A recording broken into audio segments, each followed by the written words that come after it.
Números, capítulo 27.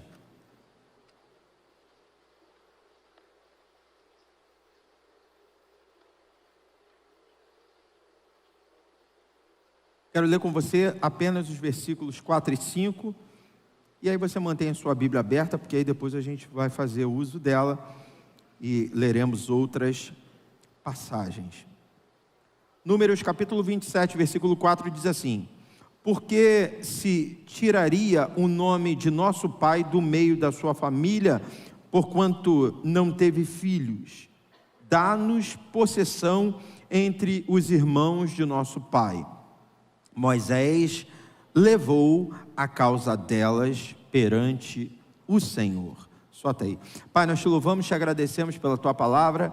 Nós apresentamos nosso coração diante de ti, nossa mente diante de ti, clamamos pela tua unção, para que teu Espírito Santo tenha a liberdade de agir, de falar ao nosso espírito, Senhor, para que nada atrapalhe o fluir da tua palavra entre nós. Perdoa os nossos pecados, nossas falhas, nos purifica, Senhor, para que o diabo não tenha legalidade nas mãos, nenhum tipo de acusação contra nós, mas que realmente estejamos aptos para receber a manifestação do teu poder na noite desse dia. Senhor, em nome de Jesus, cerca esse lugar, ó Pai, com a tua glória, que uma atmosfera propícia à manifestação do milagre seja estabelecida entre nós, Senhor, e que estejamos sendo preparados, Senhor, pela tua palavra, para tomarmos posse, para alcançarmos tudo aquilo que o Senhor tem para a nossa vida. Aceita a nossa gratidão e nosso louvor, nós te pedimos em nome de Jesus, amém e amém. Glória a Deus. Você pode se assentar, glorificando ao Senhor. Glória a Deus, aleluia.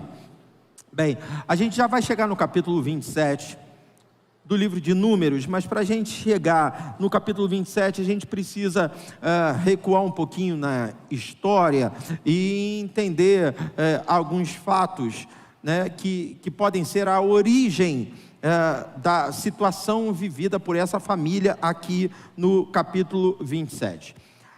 Eu preguei quinta-feira agora no culto do Renovo, e eu falei sobre o momento em que o povo de Israel chega próximo a Canaã, e Moisés, direcionado por Deus, envia 12 espias até a terra prometida, para analisar a terra e para conferir aquilo que estava à espera deles, né?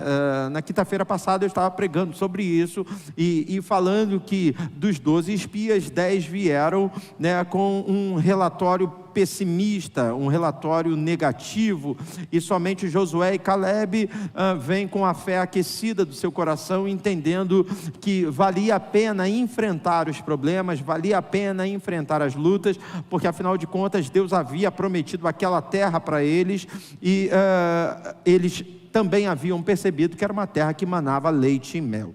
O fato é que os 10, eles conseguem provocar uma rebelião e uma rebeldia no meio do povo, e o Senhor então, diante dessa rebeldia, estabelece um juízo. O juízo é que os homens e mulheres acima de 20 anos de idade pereceriam no deserto, cairiam mortos no deserto.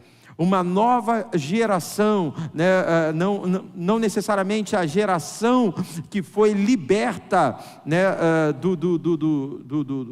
do Egito, né? Não a geração que saiu do Egito, a geração que era viva no momento do êxodo, mas a geração que nasceu no deserto. Essa geração então seria a geração que entraria na terra, seria a geração que herdaria a terra prometida. Então a gente tem essa referência, né, esse ponto de partida para a ministração, para a pregação dessa noite. Por exemplo, o verso 26 do capítulo 14 diz o seguinte: depois disse o Senhor a Moisés e a Arão: até quando sofrerei esta má congregação que murmura contra mim? Tenho ouvido as murmurações que os filhos de Israel proferem contra mim. Dize-lhes, por minha vida, diz o Senhor, que como falastes ao meus ouvidos, assim farei a vós outros. Neste deserto cairá o vosso cadáver, como também todos os que de vós foram contados segundo o censo, de 20 anos para cima os que dentre vós contra mim murmurastes. Então, a palavra de Deus e a promessa aqui é que de 20 anos para cima, né, todos morreriam por conta da murmuração.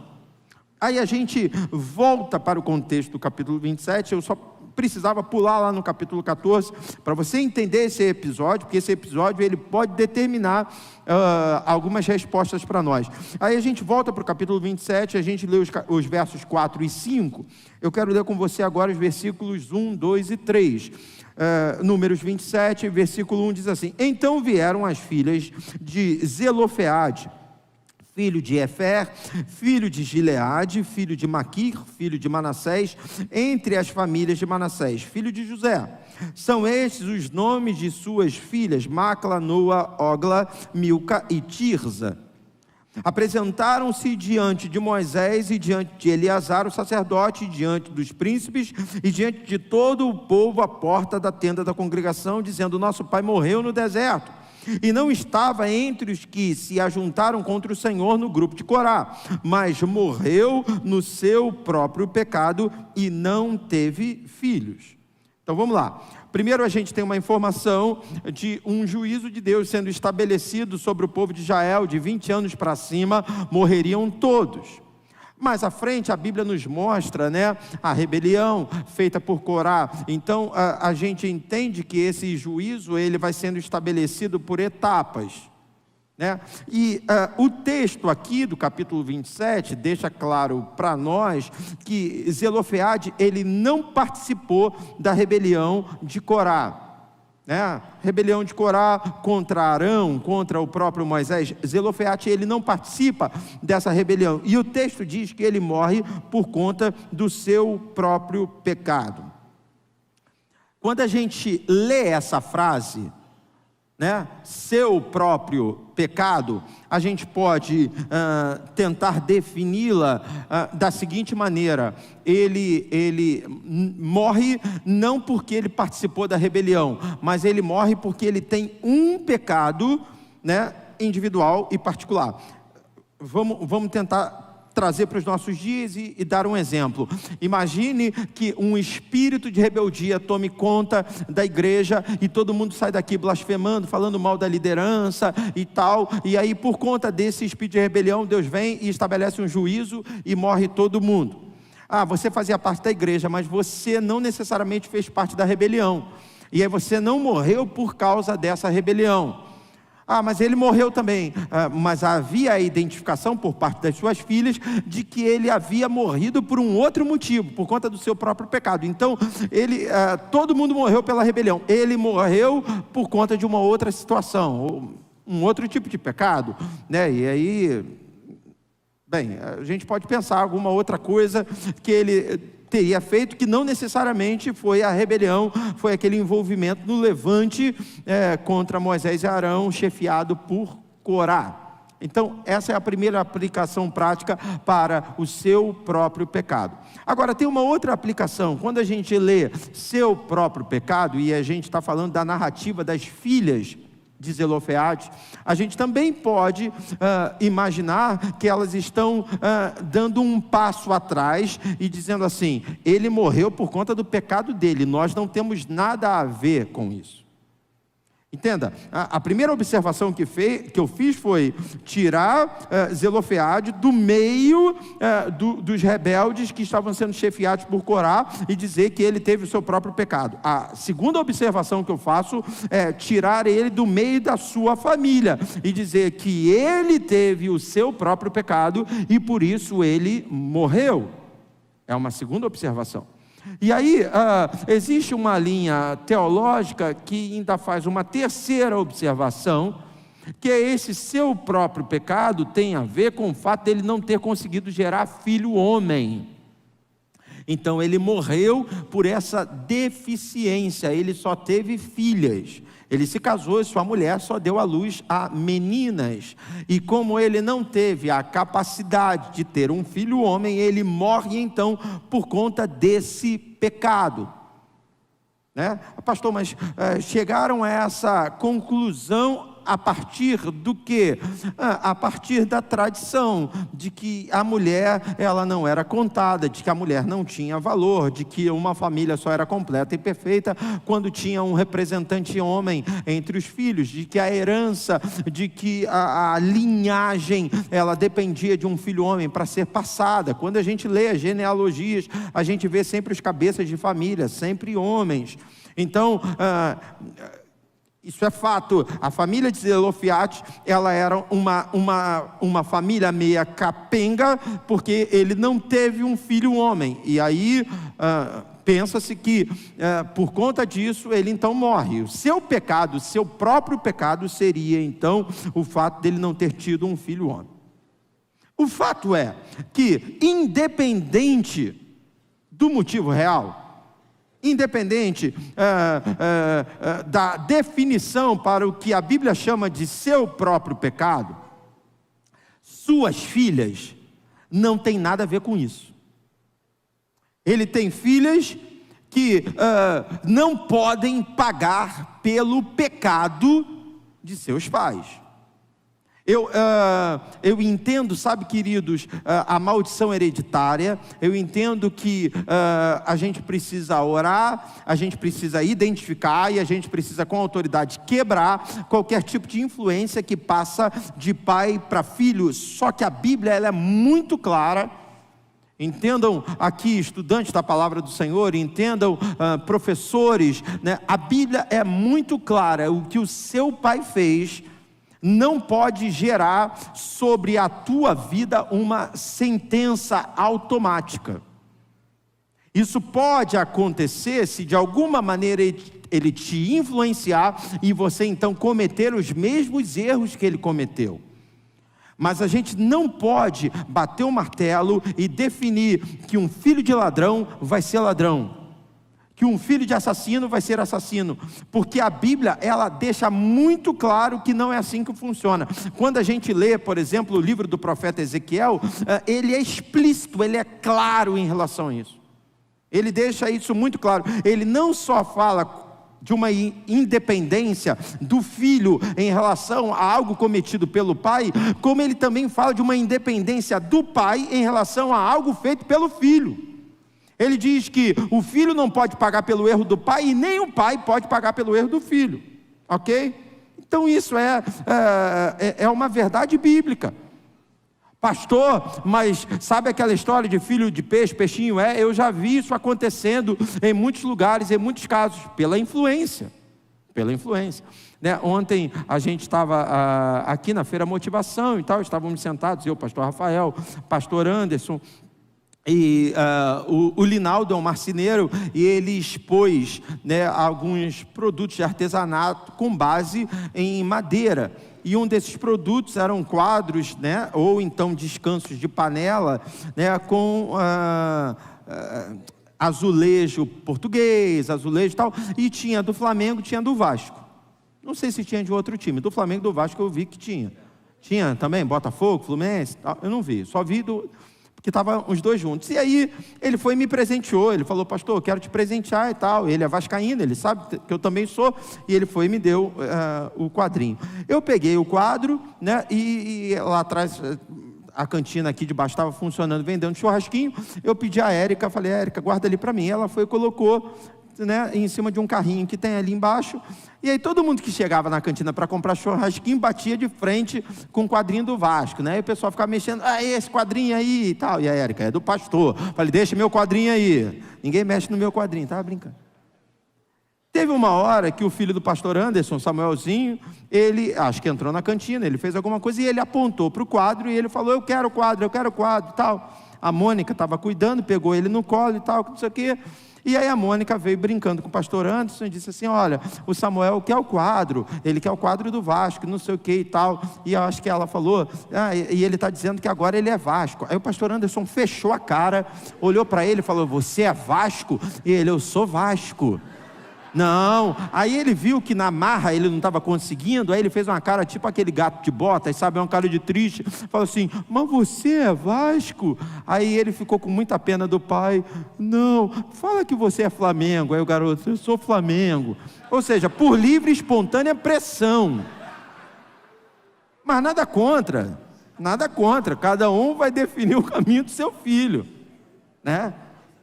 É influência.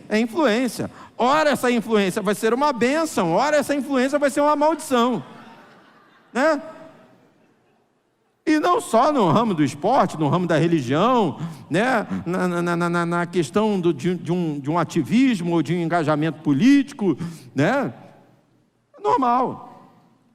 Então, assim, para mim, a principal maneira, né, do ser humano viver a maldição ou a bênção hereditária é a partir da influência. A partir da influência. Então você vai declarando, você vai falando, você vai convencendo, e a pessoa vai então vivendo aquilo que foi imposto sobre ela.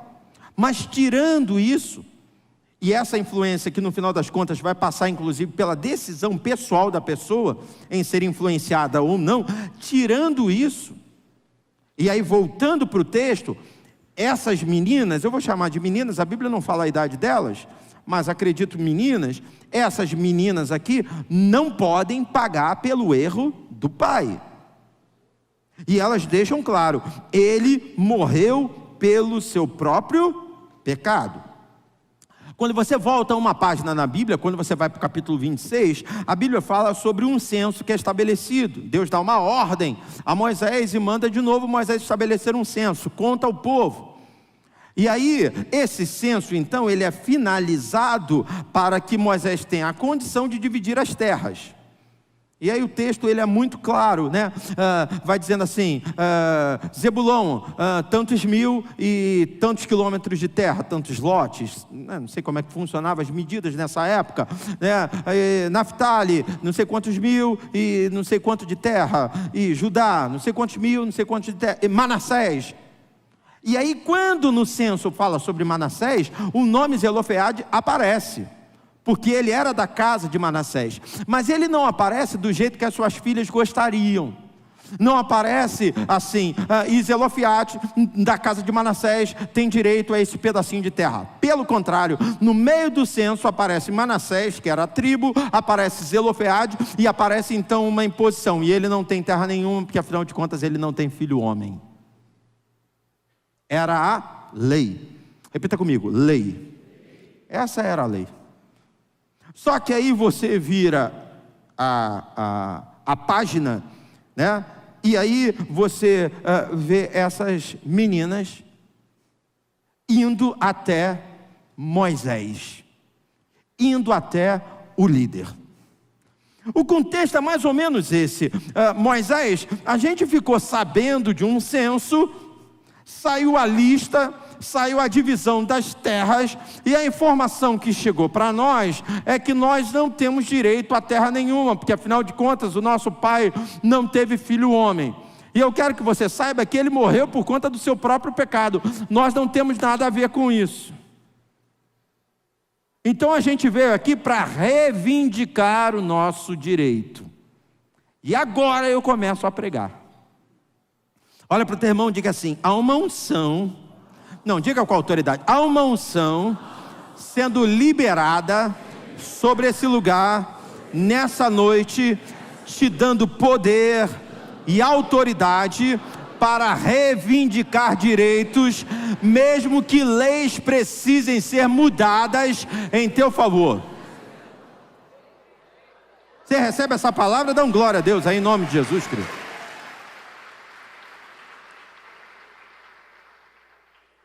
Porque Deus está acima de qualquer juízo, de qualquer julgamento, de qualquer legislação, de qualquer sentença humana. Você recebe isso? Diga amém. O texto nos mostra que o pensamento delas era, alguém pecou, e eu nasci no meio de um lugar amaldiçoado. Não sei se tem alguém aqui se identificando.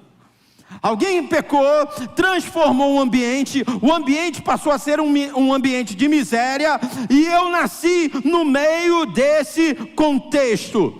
Eu cresci no meio de pessoas que fizeram escolhas erradas. Eu cresci num ambiente aonde o diabo teve acesso por conta de uma liberdade, de uma abertura dada por pessoas. Quando eu me vi, quando eu me entendi por gente, eu já estava no meio desse contexto. Mas parando para pensar e para analisar, essa não foi a minha escolha, essa não foi a minha decisão, e em nome de Jesus eu mudo agora o curso natural da minha vida, e eu declaro: eu não serei fruto do meio, eu não serei aquilo que as pessoas querem que eu seja, eu não serei influenciado por pessoas que vieram antes de mim. Cada um vai dar conta de si para Deus. Eu sei que 1000 podem cair ao meu lado, 10.000 à minha direita, mas eu não serei atingido. Eu posso estar dentro da terra do Egito e a praga pode estar caindo sobre o país, mas eu sou hebreu. Há uma marca de sangue na minha porta e na minha vida. O diabo não vai tocar. Oh!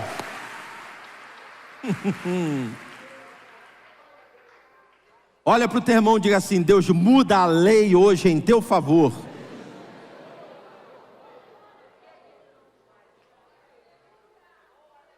Esses dias eu estava comentando, acho que ontem também eu falei isso com o pastor Rafael. O pastor Rafael é um grande estudioso no congresso aqui da juventude, na conferência da juventude. Ele trouxe inclusive uma revelação sobre a nuvem de testemunhas à nossa volta, né? E há uma aplicação prática clara para esse texto, né, de que essa nuvem pode representar pessoas que estão nos analisando, pessoas que estão nos vendo, né, anotando aquilo que a gente faz, e a gente precisa ser o exemplo dos fiéis. Paulo escreve para Timóteo, diz isso, na pureza, no trato, no procedimento, mas o texto e o contexto desse texto não fala sobre pessoas à nossa volta reparando a nossa conduta, mas quando a Bíblia diz que há uma nuvem de testemunhas à nossa volta, fala sobre cristãos que não negaram a fé e que permaneceram firmes e que acabaram morrendo e sendo pendurados em postes, e esses postes eles cercavam a cidade. Então o texto nos fala que nós somos cercados por uma nuvem de testemunhas, pessoas que testemunhavam, pessoas que permaneciam firmes, porque não adianta, irmão, entender cristianismo é entender cruz. O símbolo do cristianismo não é o peixinho que fala da multiplicação, o símbolo do cristianismo é a cruz que fala de sacrifício. A gente precisa entender isso. Então eu ontem conversava e eu falava que nos dias de Jesus e nos dias da igreja primitiva existia uma escassez de madeira, e aí a resposta para a escassez de madeira, para a dificuldade de se achar madeira, é porque havia grande uso de madeira para a confecção de cruzes, para que cristãos fossem pendurados, para que cristãos fossem sacrificados. Isso era o contexto da igreja primitiva. Aí a gente passa aí 2022 anos e vem para o nosso contexto e a gente reclama de coisas que não passam nem perto de sermos crucificados, de estarmos presos a postes. Existem coisas que não passam nem perto daquilo que os apóstolos tiveram que suportar, e aí a gente diz: vamos sucumbir, a igreja vai fechar, a gente vai ter que negar a nossa fé. Entenda bem uma coisa: o Deus dos apóstolos é o nosso Deus, e aquele que livrou Paulo da prisão, Pedro da prisão, aquele que ressuscitou a Jesus ao terceiro dia, ele continua vivo e continua poderoso. Podem lançar uma sentença sobre o Rio de Janeiro, você não vai ser atingido. Podem lançar uma sentença sobre o Brasil, você não vai ser atingido. Nós, antes de sermos cidadãos do país, somos cidadãos dos céus, e quem peleja e governa as nossas causas é o Senhor. Oh meu Deus, chega de medo, porque Ele é poderoso para mudar a lei. Alguém vem e sanciona uma lei, sanciona um decreto, fica todo mundo com medo. É só, eita, a voz do Senhor é poderosa, som de muitas águas, como um trovão. Deus diz: abra a porta, e ela tem que abrir. Não interessa a espessura da corrente, vai quebrar. Pode ser a sentença que for, eu confio. Quantos aqui confiam no Senhor? Digam amém. Uns confiam em carros, outros em cavaleiros. Eu escolhi confiar no Senhor. O gigante pode vir contra nós com espadas e escudos. Nós vamos contra ele, em nome do Senhor dos Exércitos. Olha para o teu irmão e diga assim: essa igreja vai crescer absurdamente. Não, fala com autoridade, diga assim: nos próximos 4 anos, diga para o seu irmão, nos próximos 4 anos, nós vamos pregar como nós nunca pregamos, nós vamos ganhar almas como nós nunca ganhamos, nós vamos viver um avivamento sem precedente. Oh! Estão mexendo com a pessoa errada. Estão mexendo com a pessoa errada. Pode olhar para você e ver alguém baixinho, franzino, mas atrás de você tem um todo-poderoso. Sabe o que ele está fazendo? Ele está colocando a mão no teu ombro, te botando para trás, está dizendo assim: nessa peleja não tereis que pelejar. Ficai parado e vede o livramento que eu, o Senhor... segura na mão do seu irmão, sacode ele e diga: essa peleja não é tua, já está na mão de Deus. Está na mão de Deus. Está na mão de Deus. Mulheres de fé. Quantas mulheres de fé nós temos aqui, hein? Pastor, mas está difícil, meu marido não quer saber de nada, meu filho está rebelde, pastor, está faltando dinheiro, eu estou sendo humilhada, é uma onda em cima de onda, é um problema em cima de problema, eu não aguento mais. Eu quero perguntar mais uma vez: quantas mulheres de fé nós temos? Quantas mulheres guerreiras nós temos? Quem é guerreira aí, dá um salto da cadeira aí, dá um pulo aí, adora a Deus. Ninguém vai te deter, minha irmã. Há poder na tua oração. Oh, meu Deus.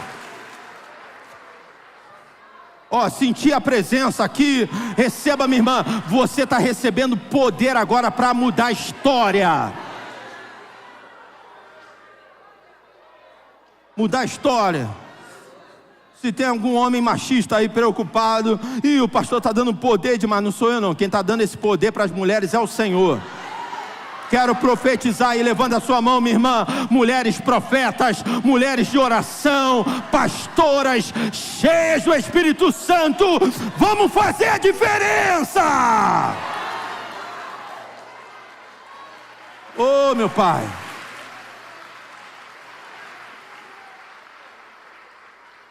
E sabe, pastor Anderson, inclusive isso quebra a ideia de orfandade. Quebra a ideia de orfandade, sabe? Não, porque fulano é órfão. Olha para o teu irmão e diga assim: aqui ninguém é órfão. Olha para o teu irmão e diga assim: orfandade na tua vida é uma mentira. Não, pastor, mas eu não tenho pai, eu não tenho mãe. Você não tem pai ou mãe biologicamente falando, mas Deus sempre esteve presente. Antes de você ser formado no ventre da sua mãe, Ele já te conhecia, Ele já tinha te separado. Ou seja, antes do teu pai e da tua mãe, quem é teu pai é Ele. Orfandade gera insegurança, orfandade gera medo. Orfandade gera uma timidez excessiva, mas Deus está te segurando pela mão, está dizendo: filho, filha, você tem pai. Quando alguém pergunta assim: como é que a gente deve orar? O que Jesus responde? Qual é a primeira frase? Quando orarem, orem assim: Pai nosso. Eita! E essas meninas entendiam isso. Elas vão diante de Moisés praticamente afirmando isso. A gente não está reivindicando aquilo que dependia do nosso pai, né? Zelofeade. O que a gente está reivindicando é aquilo que vem do céu, aquilo que vem de Deus.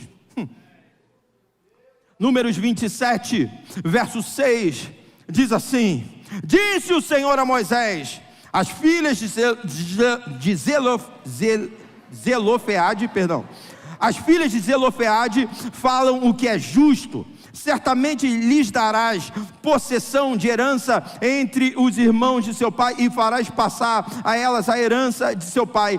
Falarás aos filhos de Israel, dizendo: eita, isso aqui é muito forte. Quando alguém morrer e não tiver filho, então fareis passar a sua herança à sua filha. Sabe que isso aqui é mudança de lei? Mudança de lei. Deus dizendo para Moisés: elas estão com a razão.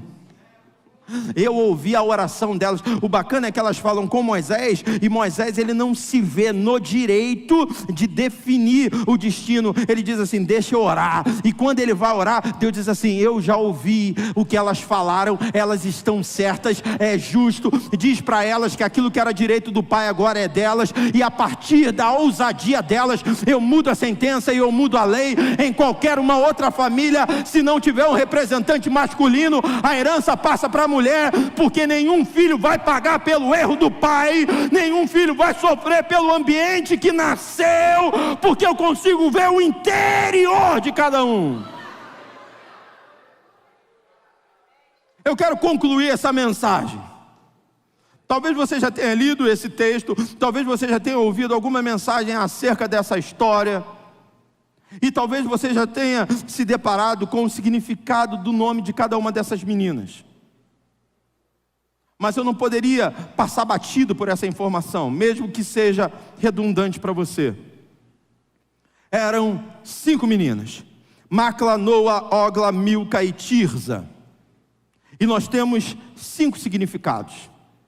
Macla, confiança; Noa, destemida; Ogla, desembaraçada; Milca, autoridade; e Tirza, prazer de Deus.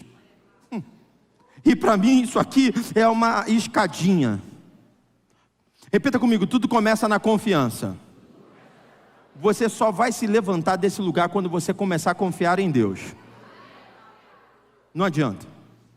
Tudo começa na confiança. Você precisa confiar no Senhor, senão você não consegue dar um passo. Sem confiança a gente é preso, a gente é paralisado. Para você empreender, tem que ter confiança em Deus. Para você aceitar Jesus, tem que ter confiança em Deus. Para você assumir um chamado ministerial, tem que ter confiança em Deus. Não adianta.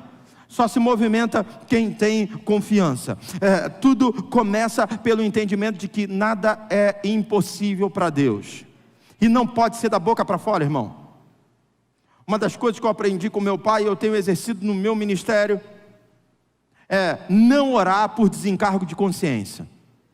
É orar sempre entendendo que Deus pode. Ele pode até não fazer, porque Ele é soberano e Ele tem um tempo e a hora para fazer. Mas eu sempre vou ter fé que Ele pode. Olha para o teu irmão e diga para ele: nada é impossível para o teu Deus, irmão.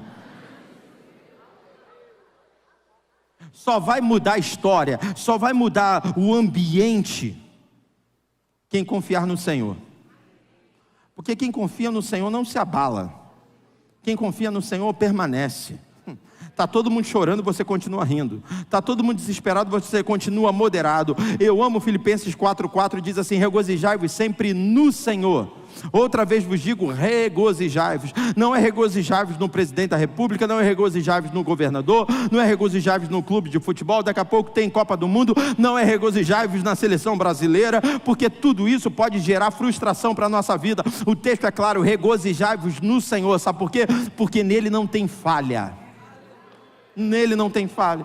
No versículo 5 do capítulo 4 da carta de Paulo aos Filipenses, ele continua dizendo, e ele fala assim: seja a vossa moderação, o vosso equilíbrio conhecido diante de todos os homens, porque perto está o Senhor.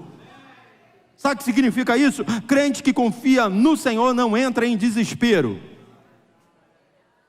Crente que confia no Senhor não faz escândalo.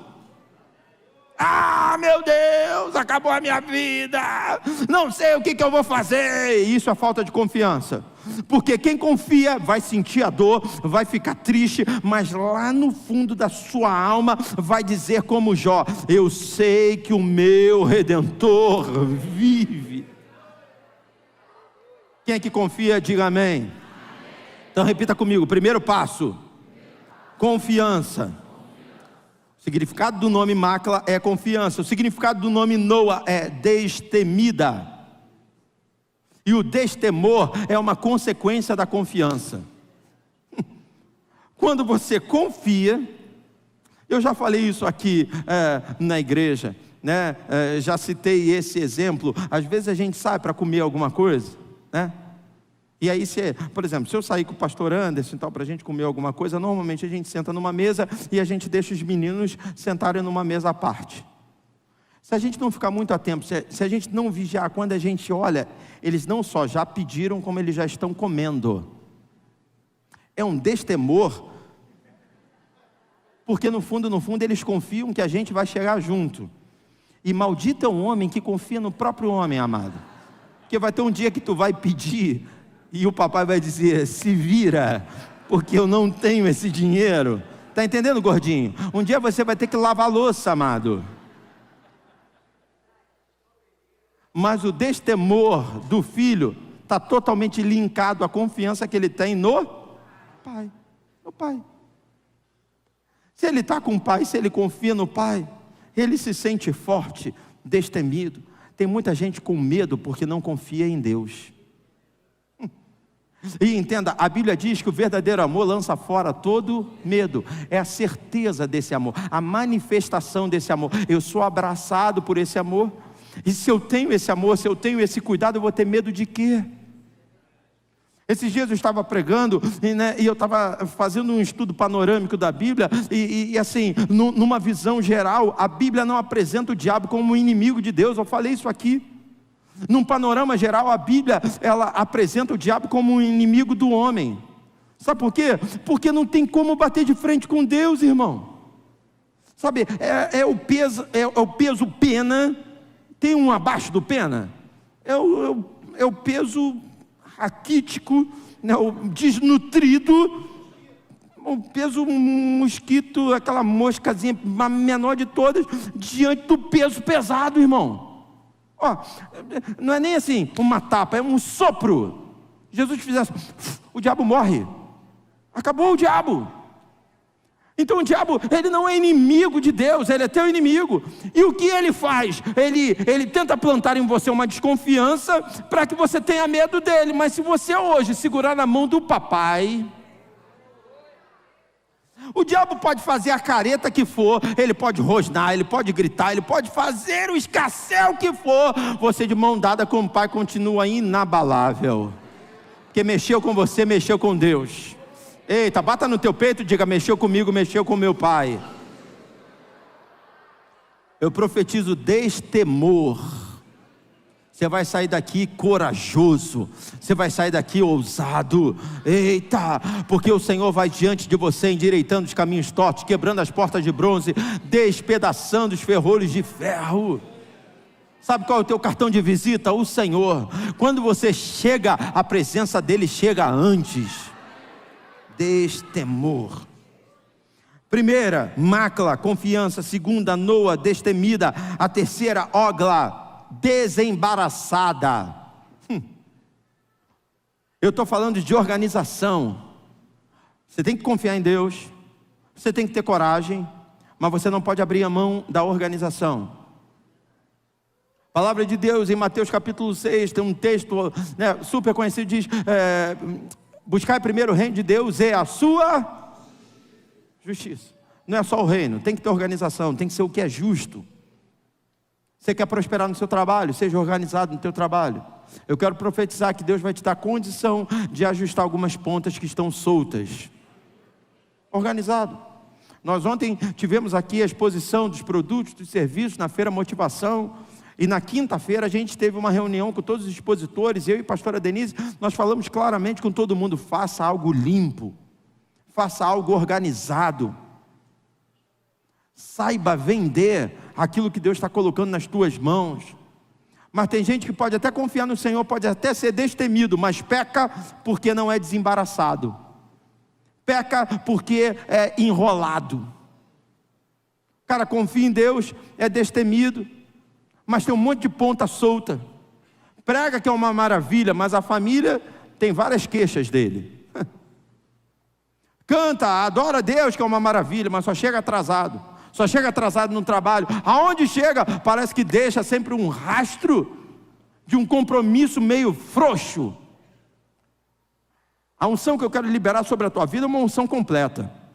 Unção de confiança, unção de destemor e unção de desembaraço. Alguém que olha para você e vê uma estrutura. Alguém que olha para você e vê uma organização. Alguém que olha para você e vê pontualidade. A gente bateu muito nessa tecla. Não adianta nada a gente orar, não adianta nada você expor o teu material, não adianta nada a gente te ajudar, te dar um empurrão numa divulgação e você não cumprir com o prazo na hora de entregar. Se você prometeu que vai entregar, entrega, rapaz. Entrega no tempo, senão você se queima. Se queima. O seu trabalho pode ser bom, pode ser excelente. O cara faz muito bem, mas eu não faço com ele, sabe por quê? Porque ele atrasa na entrega. Existem pessoas que estão perdendo a oportunidade, confiam em Deus, são destemidas, mas são embaraçadas, enroladas. E eu preciso profetizar que para você mudar a sentença sobre a tua vida, para você mudar a lei, você tem que ser organizado. A Bíblia é muito clara, tudo com ordem e decência, culto racional. Pode ter unção, pode ter emoção, a gente pode mergulhar na questão espiritual, mas a gente não perde a nossa razão.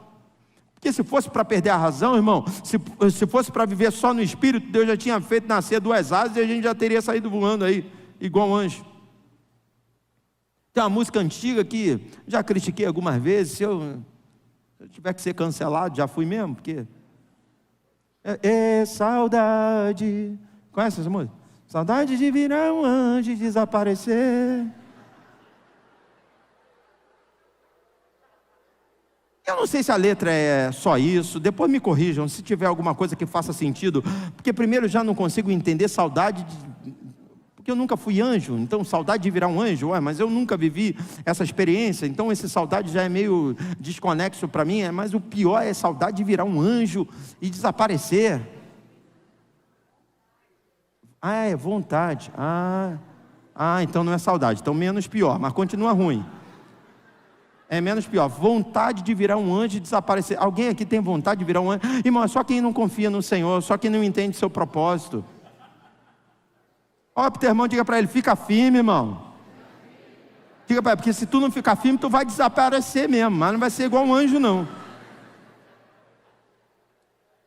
Eu quero, sabe, que se levante uma geração a partir da Nova Jerusalém, que demarca território. Uma geração relevante, uma geração referência. Alguém olha e diz, ali vai um grande empresário, ali vai um grande homem de Deus, ali é um pai de família abençoado, ali é uma mãe organizada, ali são filhos obedientes, estudiosos, campeões dos concursos. Levanta a sua mão, quero profetizar, a partir da tua vida uma sentença vai ser mudada, e não vai ser mudada só para te favorecer, mas assim como na vida dessas mulheres, toda uma geração viveu o benefício de uma sentença mudada. Alguém organizado chegando diante do Senhor e reivindicando a bênção, Deus atendendo o pedido dessas pessoas e liberando sobre as outras a bênção que elas nem sabiam que precisavam. Deus vai te usar para isso. Receba essa palavra em nome de Jesus.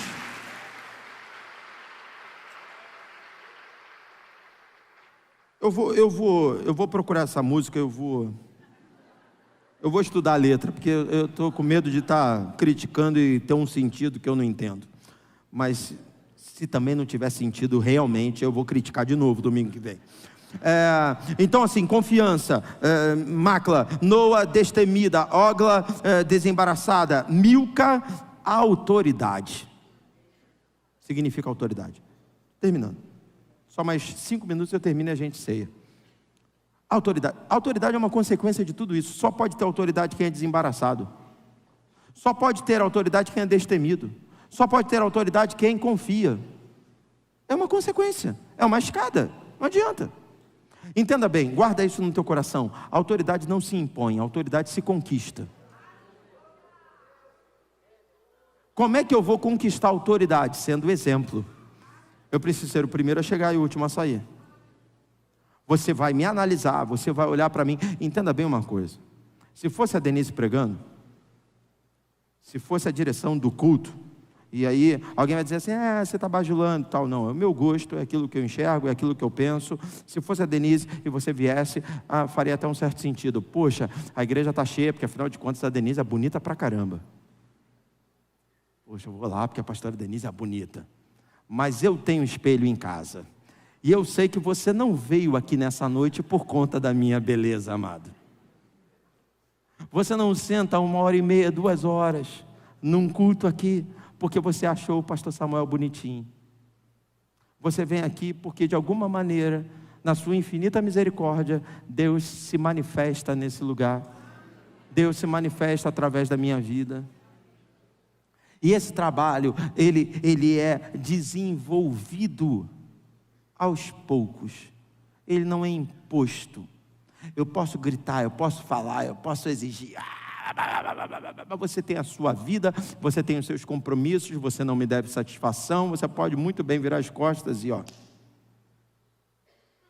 Só que aí Deus vai ligando, sabe? Ele vai estabelecendo uma linha do tempo, né? E aí você agradece porque um dia você veio aqui, uma palavra foi liberada, você segurou essa palavra mudou a sua vida. Afinal de contas, você aceitou a Jesus aqui, você foi batizada aqui você foi curada. Um dia você esteve aqui e no meio do louvor o Espírito Santo te quebrantou, te batizou e você saiu daqui cheio, transbordando. É uma linha do tempo, sabe? Que vai gerando uma confiabilidade e vai dando autoridade. E não é só com o pastor Samuel, vai ser assim enquanto o João Vitor estiver ministrando, vai ser assim enquanto o pastor Rafael estiver pregando, vai ser assim na escola bíblica dominical enquanto a pastora Denise estiver ministrando, vai ser assim nos cursos de casais quando o pastor Sebastião estiver ministrando. Alguém para sentar e olha e percebe o que ele tem a agregar na minha vida, por que ele é melhor do que eu para estar nesse lugar ministrando para mim, e eu sentado aqui ouvindo ele. Não adianta ele tentar impor, ele vai conquistando isso, e ele vai conquistando isso através dos frutos, ele vai conquistando isso através da conduta. Você sabe, irmãos, que existem pessoas, e isso é natural do ser humano,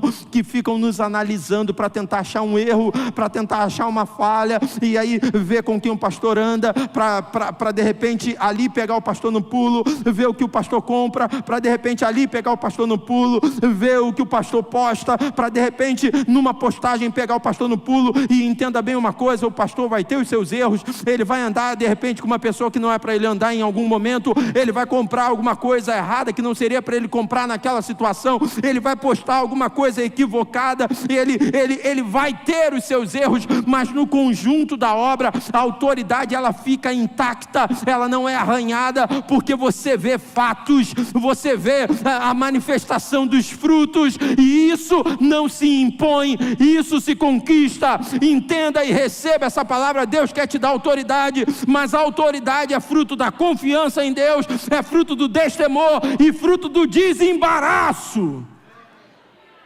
Se você consegue subir esses degraus, você chega num lugar onde você se transforma, você se torna em autoridade no assunto. Alguém que para te ouvir. De vez em quando, conversando, eu acho que eu já vi umas 3, 4 vezes, né, pastora Denise falando com o pastor Anderson. Conheci o pastor Anderson, a gente tinha 9 para 10 anos de idade, a gente cresceu junto. E o pastor Anderson, ele perdeu a sua mãe, ele ainda era novo, não era nem casado, né? E depois perdeu o seu pai. E eu já vi umas 3, 4 vezes a pastora Denise falando para ele, dizendo assim: poxa, eu tenho o maior orgulho de você, porque diante das perdas que você viveu, diante das lutas que você viveu, você estabeleceu um casamento na rocha, você é bem casado, você vive bem, você dá testemunho de um casamento harmonioso, você tem filhos envolvidos na obra do Senhor. Ele estava lá na Argentina com a pastora Lu, Israel estava junto com ele, e a gente fez aqui um evento para crianças. O Samuelzinho estava aqui pulando, cantando no meio das crianças, e a Manu estava esperando o momento de subir aqui para cantar com o coral, e ela estava sentada ali, e aí a Sofia Vitória estava cantando, não foi a Sofia, não, foi antes da Sofia, a Esther estava cantando essa música, que uma menininha está cantando, ai meu pai, é uma música que está muito famosa agora, eu não perder a pena te louvar em meio às tendas. A Esther estava cantando essa música, a igreja quebrantada, e teve uma hora que eu olhei, e as crianças, lógico, normal, né? Elas estavam num ambiente que não é o delas, então elas estavam agitadas e tal, mas no meio das crianças agitadas, estava a Manu, que é a filha do meio do pastor Anderson, da pastora Lu, e ela estava com as mãozinhas levantadas e cantando, e me deu uma emoção muito grande, porque ela sacudia a cabeça, igualzinho a avó dela fazia, igualzinho a tia Nilza fazia, e ela não conheceu a avó. É impressionante, e ela estava sacudindo a cabeça igualzinho a avó e cantando a música, e eu saquei o celular na hora e dei um zoom e filmei, na hora eu mandei para eles, né, a Manu. Então a gente olha para essa estrutura. Hoje pastor Anderson é um empresário, Deus tem abençoado a vida dele, ele tem sido usado para abençoar outras vidas. Entenda bem, pastor, isso aí você não impõe, isso você conquista, é a tua história. Você pode subir aqui no altar e falar sobre família, porque a tua história te dá autoridade para falar sobre família. Você pode subir aqui e falar sobre empreendimento, porque a tua história te dá autoridade. E eu quero, levanta a sua mão em nome de Jesus, eu quero profetizar. Deus está liberando autoridade sobre a igreja, seja na área que for, e entenda, nenhuma sentença vai ser mantida, nenhuma sentença contrária vai prevalecer, mas hoje Deus acrescenta confiança, destemor, desembaraço e autoridade, e você vai chegar em um lugar onde as pessoas vão olhar para você e reconhecer, ali vai um homem de Deus, ali vai uma mulher de Deus, alguém cheio do Espírito Santo, alguém que transporta a presença, alguém que carrega a glória do Senhor. Oh meu Deus, eita! Inclusive, receba essa palavra, as feridas que estão abertas hoje serão saradas. Deus vai te curar para ter autoridade para curar alguém. Porque eu sei que agora, nesse momento que eu profetizei, alguém pensou, essa palavra não pode ser para mim, porque afinal de contas, eu tenho feridas abertas. Deus está permitindo essa ferida se abrir, é Ele quem abre a ferida, e é Ele quem fecha a ferida, e vai chegar uma hora que você vai falar o que talvez eu não tenha autoridade para falar. Sabe por quê? Porque você vai bater no peito e vai dizer, eu passei, sobrevivi, e por isso posso falar. Confiança, destemor, desembaraço, autoridade. Vamos ficar de pé.